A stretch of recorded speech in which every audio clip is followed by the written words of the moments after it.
Welcome to the Transparent FX Academy. I'm Nick and I'm a top author on TradingView with over 190k reputation points. In this video, I'll speak about gold. And as usual, to keep the video as educational as possible, first, I'll cover the technical aspect for this market. Then we will be moving to the order flow by looking at the commitment of traders, so the COT data, which is essentially what the big players in the market are doing and how they're moving and shifting their orders, which is what you see right here. By the end of the video, by using a combination of these two different types of analysis, we will try to understand where we have the highest probabilities for the next potential move here for this pair. So this is definitely a video you do not want to miss. So without further ado, let's jump straight into it.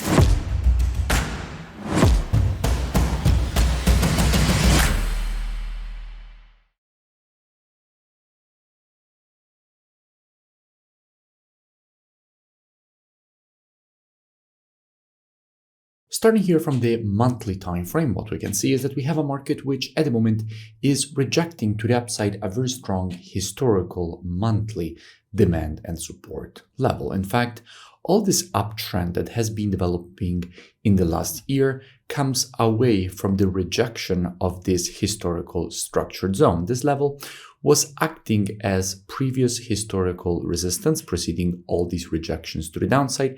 Then the market broke above the zone, and what we know is that previous resistance, once it is broken to the upside, becomes support.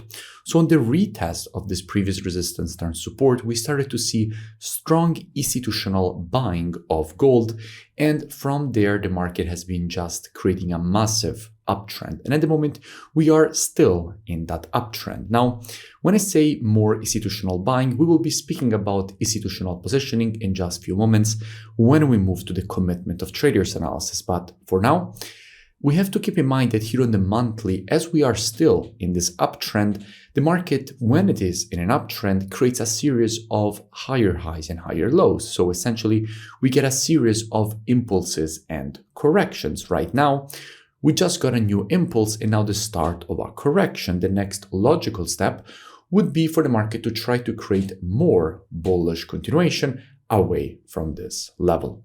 Dropping down on the weekly time frame, what do we see? Now, here on the weekly, the situation is quite clear.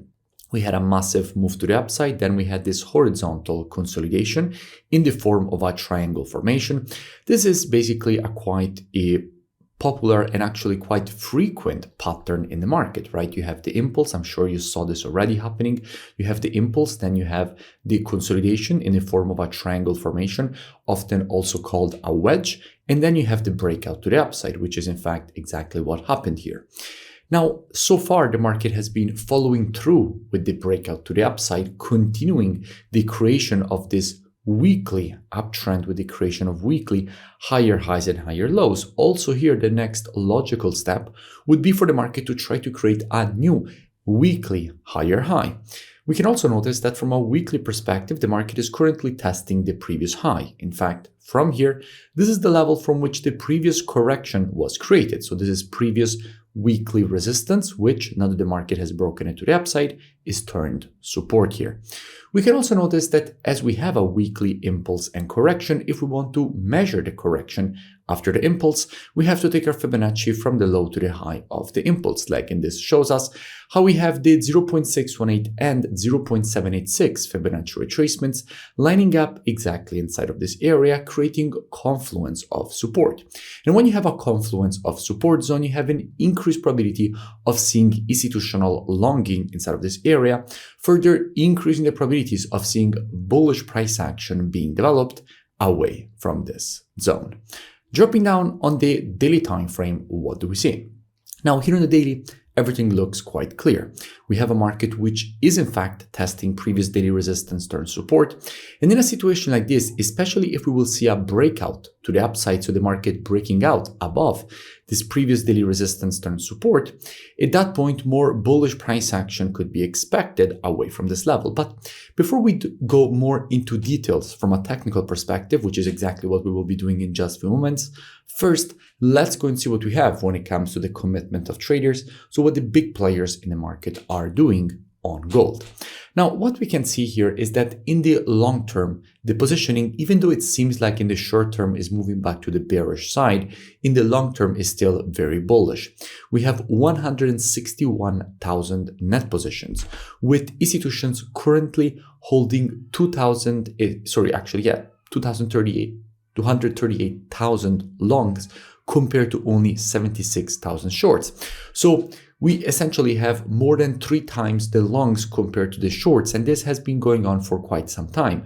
So it comes with no surprise that the market, if we zoom out, has been in a strong uptrend. Institutions have been positioned aggressively to the bullish side for gold. As we just said, 238k longs compared to only 76k shorts. So massively positioned to the bullish side. However, why do we see here red and this short-term decrease in net positions? Because in the short term, we have started to see profit taking going on from an institutional perspective on the long side. In fact, even though we see that shorts pretty much remain the same, longs got decreased. This decrease in net positions is coming from institutional profit taking on the long side. Institutions went from 316,000 longs down to 238k. So clearly we had a decrease of longs from an institutional perspective. So let's keep that in mind and move back to the chart. And by the way, if you still haven't, make sure that you join my free Telegram channel, which you find linked in description, so you never miss new updates. Now back to the analysis. So as we were saying, all this area on the weekly is strong confluence of support. We are seeing profit taking on the institutional side of the market, but we're not seeing shorting. Shorts pretty much remain the same. So what this means is that as institutions are taking profit, if we go inside of support, which is what we just had, there is a good probability of seeing more institutional longing, at that point building up new positions. Because remember, in an uptrend, when you see a correction, that gives the possibility for new buyers to enter the market. So if we will see new institutional buying inside of this zone, what would I expect? Well, as usual, and as my students know very well, trading is reactive and not predictive. The monthly, weekly, and daily timeframes combined with the COT data, those are the best timeframes when it comes to the directional aspect of the market. However, when it comes to identifying early shifts in the trend of a market, the best timeframes for that are the intraday timeframes, so 4 hour and lower. Therefore, what I would expect is that if this market would shift from an intraday bearish to a bullish market, I wouldn't be surprised to see a potential rejection to the upside away from this zone. That definitely wouldn't surprise me. Now, if you want to learn more, I really recommend that you go and check out my website, which is linked in the description, because what you see me share here on YouTube is actually just the tip of the iceberg. In fact, if you head over to the website in the description, you will have the possibility to join the best trading program on the planet. You will gain access to all the courses ranging from the very basics of charting all the way to the more advanced topics like building automated trading strategies using the MQL4 programming language, building portfolios of strategies using quantitative finance tools like the Quant Analyzer, and much more. You will have the possibility, in fact, to gain access to the trading station software with the Telegram notifications integration, one-on-one private mentoring directly with me, the COT data software, which often you see me use directly in my YouTube videos, on all my platforms actually. And if you scroll down, you will see that you also have the possibility to get the integration. So all my EAs, which you find here presented one by one directly on the website. And you also have the possibility to gain access to my live trading show. So I live stream of all the trades on my live account as they're opened, closed, trade, and obviously managed. And if you continue to scroll down, you will see that you have the possibility to join just after here the testimonials and gain automatically access with the email and password that you will create during the checkout process. So I really suggest that at least you go and check it out. The link is in the description and I will see you in it. If you enjoyed the video, make sure that you leave a like. Also, let me know in the comments below any new pairs that you would like me to cover in my next videos. Subscribe to the channel so you never miss new updates, and I will see you in my next video.